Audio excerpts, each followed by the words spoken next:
also led the IT revolution, laying the foundation for Hyderabad to emerge as a global technology hub.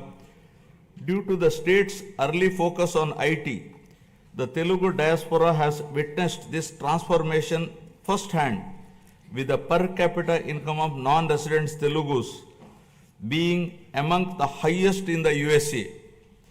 Now Andhra Pradesh is leading another revolution from IT to AI, harnessing the power of artificial intelligence to shape the future of governance, industry, and economic growth. My government has envisioned 10 Sutralu, 10 guiding principles that define our vision for a prosperous future of Swarna Andhra at 2047. First, zero poverty.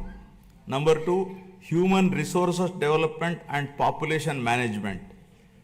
3, skilling and employment generation. 4, water security. 5, farmer agri-tech. 6, global best logistics.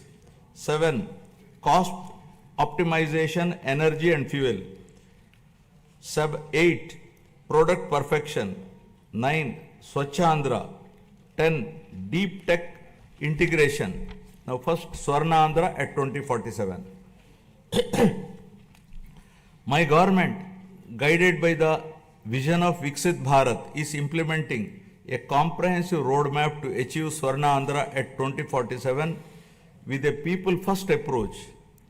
By focusing on a 15% plus growth rate, the state is leveraging its unique inner strengths to become a rupees 308 lakh crore economy with a per capita income of rupees 58 lakhs to become wealthy, healthy and happy, sustainable and most livable society by the year 2047, making 100 years of independent India.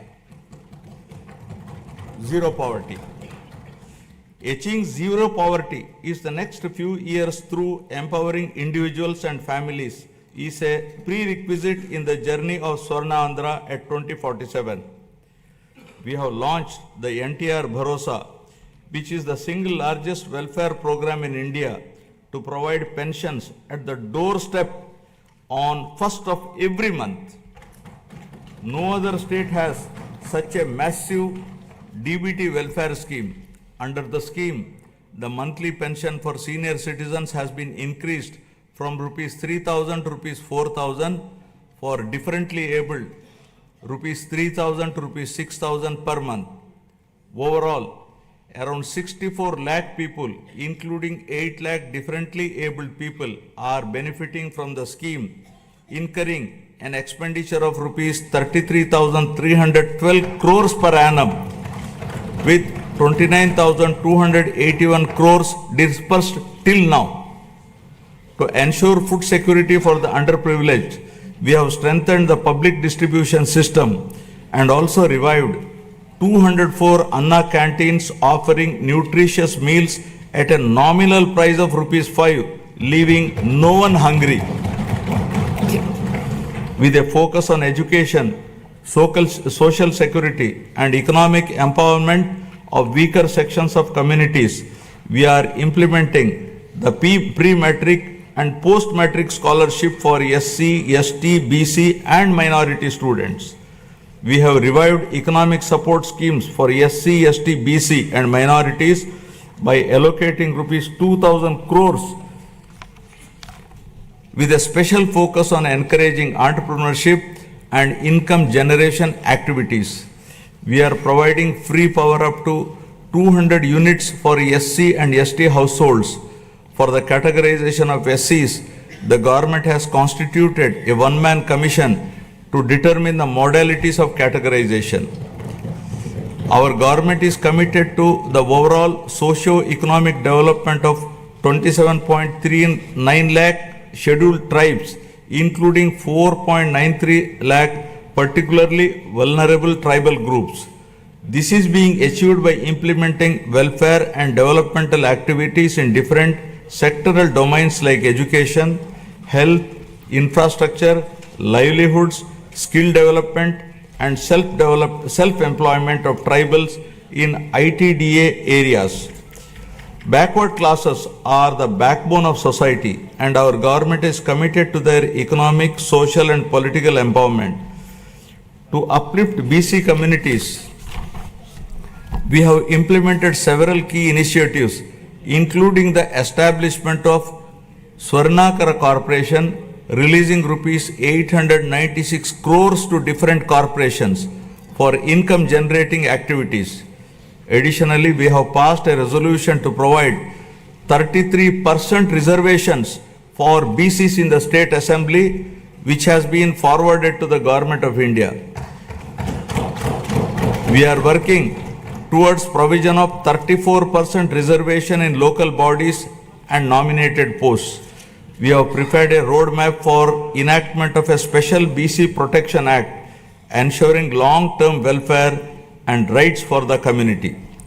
We have increased the honorarium to temple archaks to rupees 15,000 and Nai Brahmins to rupees 25,000. An allowance of rupees 3,000 per month is being paid to unemployed Vedic students. We have recently released pending honorariums of imams and muezzins who are paid rupees 10,000 and rupees 15,000 respectively.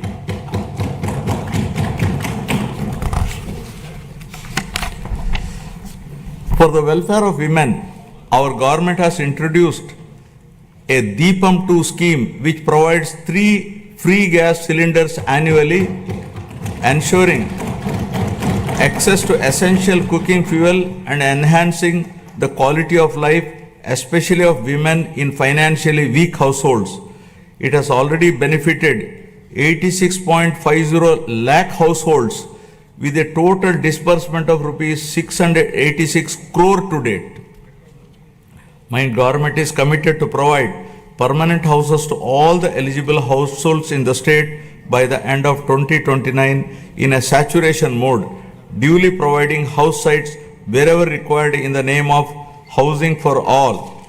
During the last 8 months, 1.14 lakh houses were completed under PMAY Urban BLC, 76,585 houses PMAY Gramin, 37,746 houses, and PM Janman 305 houses at an expenditure of rupees 642.38 crore was incurred. The government is committed to ensuring that every household has access to a house site, a pakka house, a toilet, clean water, cooking gas, electricity, and even a solar roof for sustainable energy. We are actively working to complete 6.34 lakh pending houses while providing land 3 cents in rural areas and 2 cents in urban areas to our landless families. By the end of first year of our government, we will be completing 4 to 5 lakh of houses for urban and rural poor.